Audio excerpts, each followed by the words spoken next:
Well, hello everybody. I'm here at Gnaphalieae in Port Elizabeth, in amongst the St. Francis Dune thicket fynbos mosaic, and today I'm just going to speak about the Gnaphalieae tribe, which is a tribe within the Asteraceae family, the sunflower family, also commonly known as the everlastings or the paper daisies. So the sunflower family is massive, more than 30,000 species globally, up there with the orchids in being the most species rich of all the plant families in the world. In South Africa we have about 2,200 species within the Asteraceae, and a quarter of them are part of the Gnaphalieae tribe. Globally there are about 1,300 species within this tribe, but the center of richness being in South Africa and Australia. So the sunflowers, the Asteraceae, have a compound inflorescence. So that means a flower head made up of many individual flowers. These are made up of your ray florets and disc florets. So on this example here of Osteospermum moniliferum, we can see the appendages that look a bit like petals being the ray florets and the disc florets in the center. Another component of the Asteraceae floral morphology is the involucral bracts, which are modified leaves, which you can see just underneath the flower heads. In the Gnaphalieae, it's much the same, with a composite flower head known as a capitula, except there are no ray florets for the most part, especially in the species that we're going to see today.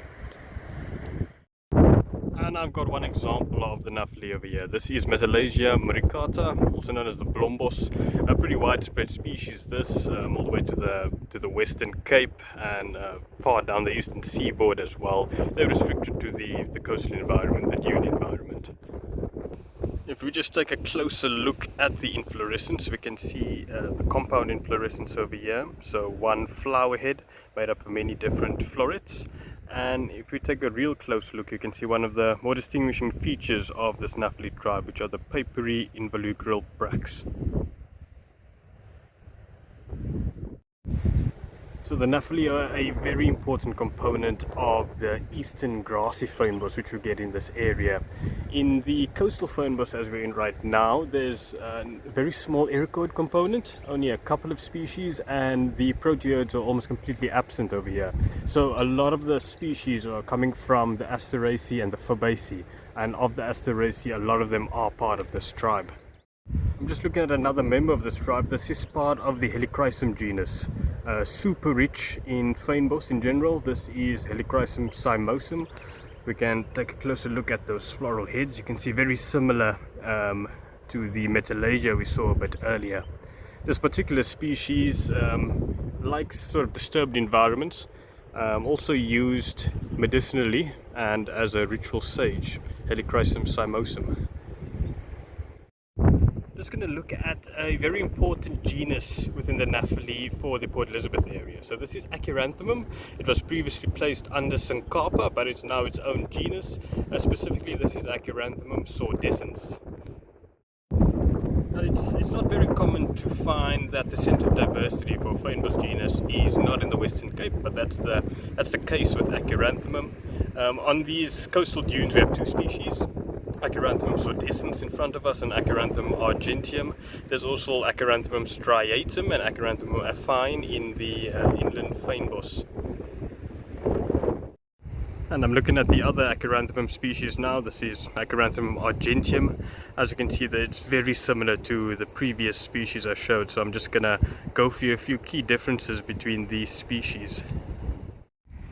Yeah, so distinguishing these species is a little bit tricky. I struggled for a while, but I do have two little cuttings of the two plants. So that's sordescens on the left and argentium on the right.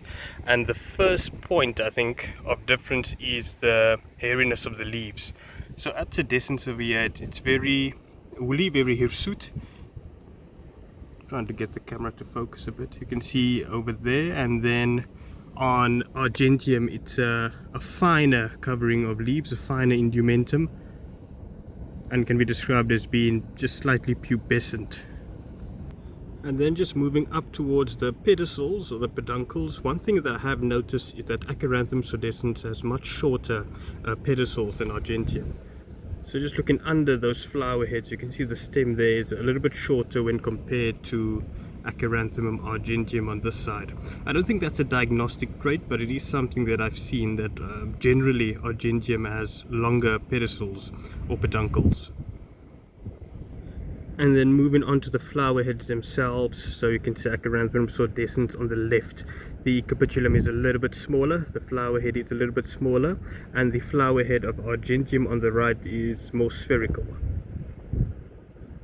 And then the final trait to look out for is in the leaves. So this is Acheranthemum sordescens, and you can see the leaves are slightly recurved. And then on argentium the leaves are a bit broader and not as recurved. So it's difficult to distinguish these species based on where they're growing. So geographically they occur in the same general location in the Eastern Cape. Also on the smaller scale, they both occur on the coastal areas and the sand dunes. One thing I have noticed though is that Acheranthemum sordescens, which is in front of us over here, seems to like these rocky outcrops a little bit more, and we often see it in this stunted wind-pruned form on these rocky outcrops. I don't see that as much with Acheranthemum argentium, but just one sort of general point in terms of spatial distribution of these plants. And that's all I have for today. So just looking at a very interesting and very important tribe within the Asteraceae family of the fynbos of this area. Just to end off, I found another interesting species, not part of the sunflower family, actually a legume. So this is within the genus Gnaphalieae of the fynbos, and this is Gnaphalieae recurvus spina. And this is a critically endangered species, only occurring in this area, and was actually thought to be extinct until about 2009.